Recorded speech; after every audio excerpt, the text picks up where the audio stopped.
Hello my friends, welcome back to another video. I am going on a date tonight and I'm taking you with me as I get ready. It snowed last night and it actually has mostly melted at this point. The kids had today off of school, believe it or not, but they are with their dad today. Because I just got out of the shower, I'm so cold, so I threw on this robe. This is from Yitty, which is Lizzo's line through Fabletics, and they sent this to me. It's so warm and cozy. I think the belt is downstairs, but it's a 3-piece set. It comes with the robe, and then it has the bra and panty set. How cute are these? I'm wearing a size 3X. I've noticed with Lizzo's line I have to size up. I'm gonna go upstairs and blow dry my hair, and then we'll have like a little chatty get ready with me as I get ready for this date. Just a side note, if you're a fellow divorced mom, or maybe you're a divorced dad, or you're a widow or widower, and you have kids to think about as you enter this dating world, you should read this book. It's really good.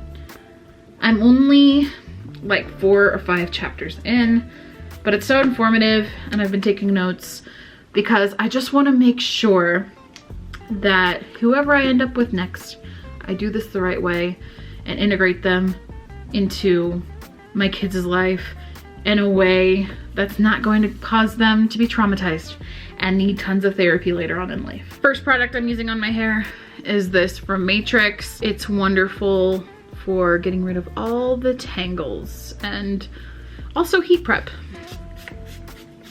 And then I'm just gonna spritz some of this. This is a frizz fighter, so it makes it to where you don't have little hair sticking up all over the place. That's a problem I always have. I should have just done my natural waves today because my hair is actually looking kind of good today.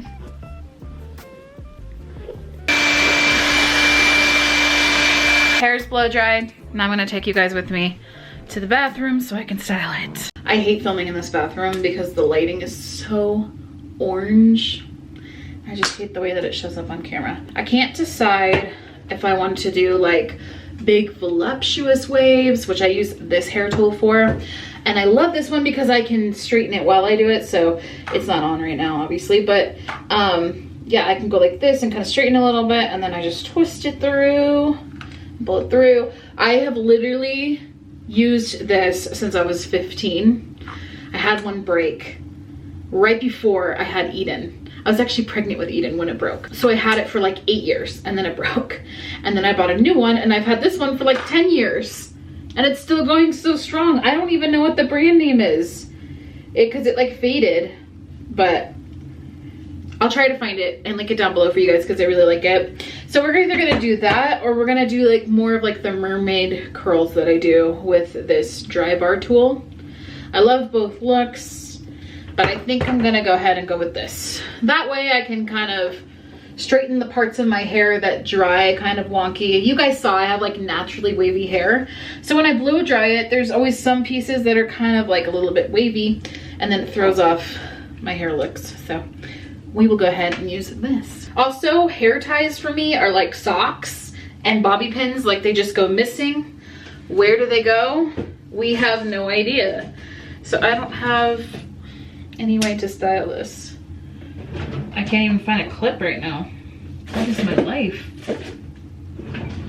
Maybe my mom has one. I just took like her little mini clippies and I'm just gonna style some little mini buns on my head to make this a tad bit easier. I feel like I talked a lot about my dating life on my podcast called Engaged in Divorce, if you're not following yet. And then I haven't done it in months. I will share why later on that, but I do want to say that dating is really, really fun.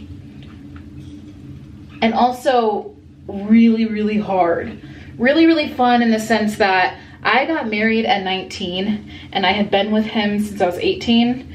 So I never dated. I had one boyfriend in high school. We dated for a few years. Our relationship ended because he cheated on me.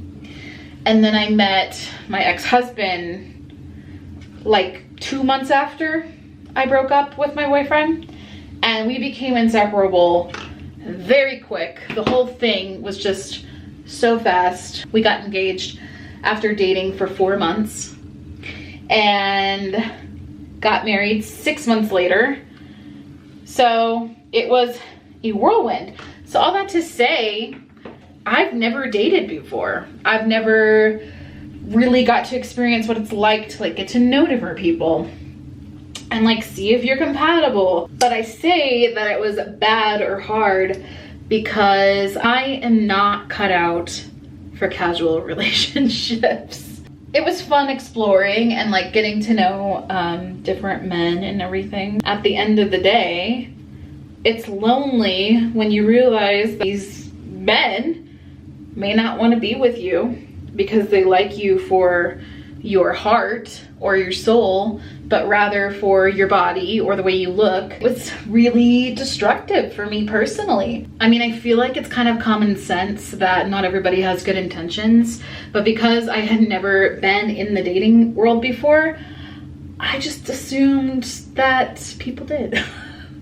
And so I've just been learning a lot, and if you guys want me to, I can make an entire video about all the things that I learned in the last year from dating. It might be really helpful for some of you if you've just started, or you're going through divorce right now and you're contemplating on like when you should start dating and everything.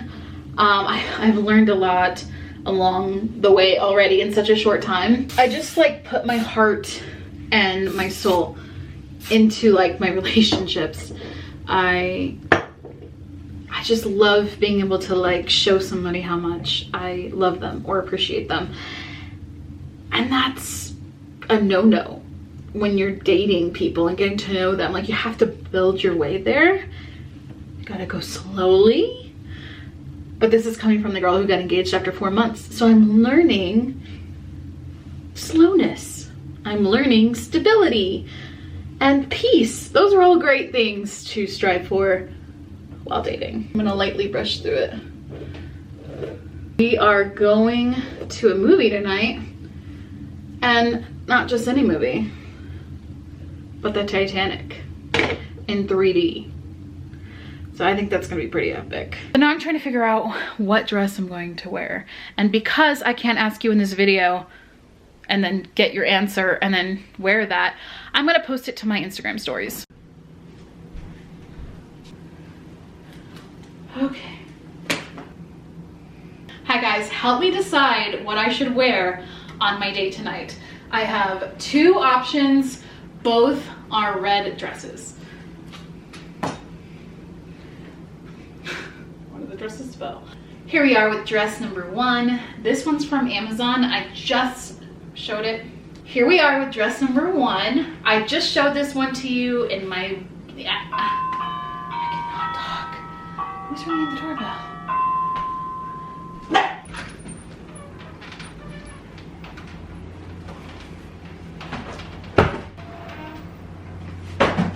It was a package. Okay, we're on 10% battery. Shoot! Okay, option 1. And option number 2 is this satin wrap dress number from Lane Bryant. It's brand new with tags. I've never worn it before. It's a tad big on me. Which one should I wear? Let me know down below. Okay, so I'm going to quickly make this into an Instagram post so that I can get comments while I'm doing my makeup. I'm wearing a 3X and all of it. I do have to size up with Yitty. I just posted a reel. We'll see what the general consensus says. I'm in my mom's room now so I can get ready while talking to you guys. I'm not a Disney adult, okay? This is just the only headband I had. And rose gold Mickey ears forever. So this is something I have not talked about on the podcast, but there was this guy that I was dating for a while. He was unavailable because he was actually widowed, and it had been like 5 years since his wife had passed, but he just needed a lot of healing still. And I've kind of played this role in relationships where I like take over and try to heal people and try to fix people. It's just something that I recognize that I do. And that was definitely the case here. I felt like if I could just like love him enough or pour enough energy and time into him and like give him enough support and like show him like how much I care, that he would basically fall in love with me and want to be with me and everything, and we'd be happily ever after. But it didn't work out like that because he was majorly struggling, which I don't fault him for. But I do feel like if you're on dating apps, in his case, to find somebody to date, you should work through some of that stuff first before like dragging other people into it. We were talking for like 4 months and we went on a lot of dates together. And honestly, I was under the impression that this was going to turn into a relationship. I was ready for it to turn into a relationship because I cared for him so deeply. And honestly just loved being around him and thought he was great. But he was, now looking back, in hindsight of course, I can recognize that he never wanted a relationship with me. He just wanted me for his own benefit. I feel like I kind of went into like a desperate energy where it was just like, notice me, notice me, notice me, be with me, love me, I'm right here, wide open. Why can't you just embrace this and accept me and we can be a thing? He was such a breadcrumber because he would give me words of affirmation. Like he would love bomb me. He was very, very good at that. And then in the same breath be like, I don't think we're compatible because you're not funny enough for me. It made me feel really insecure because he would always point out the things that I wasn't great at or things that he just felt like were not gonna work out. And a lot of it had to do with my sense of humor. And so I started believing that I wasn't funny. And that was kind of a reoccurring belief that I had in my marriage too. It's just that I'm not funny. I have no personality. I'm depressed all the time. And so breaking out of that mindset has been really challenging for me now. That love bomminess came through all the time though, because right when I would feel unwanted and I would start to be like, you know what, I deserve better than this, he would come in with something else to say. Like one time he said to me, if I were your man, I would love you every day of my life and I would tell you how beautiful you are. And I was like, then why are you not my man? He never had an answer for that. It was just breadcrumbing, breadcrumbing, breadcrumbing, breadcrumbing. And he didn't feel the same way about me that I felt for him. And really, the man was just kind of a player. I recognized that he was hurting and he was in his own pain, but he was not good for me. And that was at the exact same time that I stopped going to therapy, partly because I knew my therapist would call me out on that and be like, run. Do not keep talking to this guy, just run. Would I have listened? No. But the cherry on top of the sundae, if that's a phrase that can be used, is back in July, he was sick and I offered to come over and see him and just like check in on him. We were supposed to go to an event together and he couldn't go because he was sick. So I drove all the way to his house. The man does not live close, okay? An hour and a half-ish is how far I drove. Even though we hadn't seen each other in a month, I was still pining over him. Like I liked this guy so much. I even went to the Hallmark store and I bought him a Mario birthday card because his office was like Mario themed and video game themed. And so I wanted to get him like a specialty card and I sent it to him for his birthday. This is when we were no longer talking. But I just once again thought, if I just keep giving him pieces of myself, he'll accept me and want me. Not a good base for a relationship ever. So I get to his house. I'm really excited to see him because I hadn't seen him in a while and I missed him a lot. And at this point I knew this either needs to become a relationship or we're just gonna have to like quit seeing each other cold turkey, because it's not fair to me to just have like one foot in, one foot out like he always does. So I was already going in with the intention to like end things, but nothing would have prepared me for what happened next. I walk inside, he's like, come here, come into my room. He's sick, so he needs to lay down. I'm like, okay, I'll come into your room. He asks me to sit on his bed.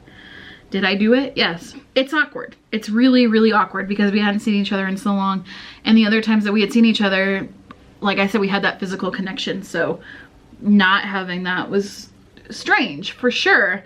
But I was just under the impression that like maybe we would talk about our relationship and kind of come to some closure. I asked him what he did for his birthday, and he told me that he went away to the mountains. And that was something that we had talked about a few times, was like going on a trip together to the mountains. And he would tell me we haven't leveled up to that part of our relationship yet. It's gonna take some time to get to that level. Spoken like a true man who plays video games, I guess. It was always one of those things where it was like, how do I level up to get to the mountain trip? So when he told me he went to the mountains, I was assuming he went by himself because he had told me he wasn't ready for a relationship. Do you guys know where this is going? I asked who he went with. He said, my girlfriend. Yep. I remember the pain that I felt in that moment. It was so real and it was so intense. I didn't want him to know that I felt like I was a broken bowl, like somebody just threw me across the room on hard concrete and I broke into a million pieces. That's honestly what it felt like in that moment, and I had to conceal my feelings, which I am not good at doing, and just try to pretend like everything's cool. So what did I say? I was just like, oh, that's awesome. What's her name? Tell me all about her. I didn't want to know anything about her. It's just what I said because I felt so humiliated and so stupid. Like, I've been pining over this guy and I just drove an hour and a half to his house and he hasn't poured anything into this relationship at all. And here I am thinking that he's gonna fall in love with me, and this whole time he's had a girlfriend and went on a trip with her that she clearly leveled up to, and I never did. So he told me her name and some details and we had some small talk, and I was just like, does she know that I'm here right now? And he's like, no. And I asked him, don't you think that's some information she should probably know, especially because I'm like sitting here on your bed? Don't you think you should probably let your girlfriend know that this woman that you've had this physical connection with is in your room right now at your house? He said, and I quote, if a woman has any problem with me being friends with any exes or any women that I've spent time with, then she's not the one for me. And it was in that moment, ladies and gentlemen, that I said, I dodged a mother effing bullet. Thank you, Jesus, for protecting me from a man like this. Yes, I'd already fallen for him. Yes, my heart felt completely broken in that moment and I was so sick to my stomach. But I was so thankful that his true colors were revealed before the relationship progressed to anything. If it ever did progress to anything, which it probably wouldn't have because of his commitment issues. If you guys listen to the podcast, you've actually heard the next part of the story because I told you guys about it. I didn't end up going to the event with him. I left his house, blocked him on everything, and decided that'd be the last day that I'd ever speak to him, and it was, and I will never speak to him again. But I went straight from his house to an event, and it was there that I went on a first date with this one guy, and I threw up all over him. I believed that it was food poisoning, but could it have been heartbreak that made me throw up? I just find it really coincidental that it happened in the same day, because as I'm driving to the event, I'm crying. My heart feels shattered. You know, I feel like emotional turmoil. So was it connected to me throwing up all over my date? Bless him. Probably. It probably was connected, and that was a really shitty day. And that was really hard to get over. It made me feel so crappy and just replaceable, and I didn't have any worth or value, and none of those things are true, but I allowed a man to make me believe that. So immediately after all of those things happened, I took a little bit of a break and decided and vowed to myself that I would never again be in a one-sided relationship like that and be completely taken for granted and lied to and manipulated and breadcrumbed and all of those things. Like, I would never allow that to happen to me again. And I have stayed true to that. I have stayed true to my word to myself. And that feels damn good. So I'm excited to go on this date tonight. I think it's gonna be a lot of fun. I'm probably gonna cry because it is Titanic. So why am I doing my makeup right now? Know your worth. Don't put up with behavior like that. Don't put up with people like that. In a crazy chain of events, I actually ended up finding out more information about this guy from somebody else that I went on a date with later. And he is ultimately not a great person. Surprise, surprise. So be careful out there, ladies. Stay safe, okay? Stay safe. We have to, as women, we have to like watch our backs, watch our moves. We cannot be swayed by these men coming in here and playing tricks. Not all men are bad. There's some total gems out there. You just gotta look through the trash, and sometimes it's exhausting. It really is. Dating has been really hard. Like I said, it's been fun, but it's also been really hard. I think a lot of it just comes down to like being intentional from the very beginning. You have to be on board with what you want and what they want. It has to be aligned, because that's the only way it's actually gonna work out and maybe progress to something down the line. I just checked the reel and I'm so confused because dress number one was voted the most. And I personally think number 2 is way better. All right, so if we're being technical, the first dress actually won, but I do like this one better. And I think for Titanic, this dress makes sense, you know? It's just more of that like classy vibe. I'm totally gonna wear my snow boots with this as well. You know, just really adds a lot to the look. I always get so nervous that I'm gonna trip and fall on ice. So I pretty much always wear my snow boots when there's any kind of like snow or ice on the ground. These are Columbia. I got them on sale for Black Friday. I'll link them down below because they are my favorite boots. Okay, so I got to the place where I'm gonna grab us some dinner before the movie, and the movie theater is right across the street, so that makes it really convenient. But I'm not gonna record our date for obvious reasons, so I will I'll let you guys know how it went later tonight. I was just about to take all my makeup off, and then I realized that I never gave you guys an update. The date was a lot of fun. I actually surprised him because his favorite movie is Titanic. So he had no idea that's where we were going, and he loved it, and it was a great time. So yeah, thanks for coming with me today. Thanks for watching all the way until the end of this video. I hope that you enjoyed this style of video, just kind of like hanging out with me and me just kind of chatting with you guys. Let me know if you like these kind, and I'll try to do more. And I'll see you all in my next one. Bye.